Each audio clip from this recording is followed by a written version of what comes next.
Yes, ya buterefu nate mu Uganda nate basebo ne banyabo nga bulijjo. Tugamba nti tulese ekipya natera.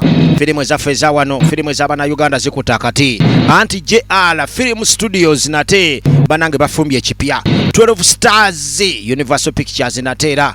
Wetegereze ekigenda maaso ku luno tuleseyo kino natera. Yangu wa wano sebo. Buterefu kawandikiddwa nate. King Jose da Rockmaster. Ulala. Olikoche. Muli mulavu waneno. Eneze. Etuke sawa yona. Kyolina okumanya kire kyemu kyokka. Manya nti nate director moga ya Faizo bwaleta. Haya gwe baby. Mwana mpe namba. Nze sagala kumanya birala gwe teeka wane namba ojja tegera kye bayita omuzungu. Baba gwe jama. Alo. Wano omukwanira wano omukazi wange yagala leta bizibu waneno. Eno kutuuka kesaawa yonna kyolina okukola kimu kyokka. Manya bumanya ani aluleta nkwana bannemesa Ebbuba. Etuuka essaawa yonna kyolina okumanya kimu kyokka buterefu.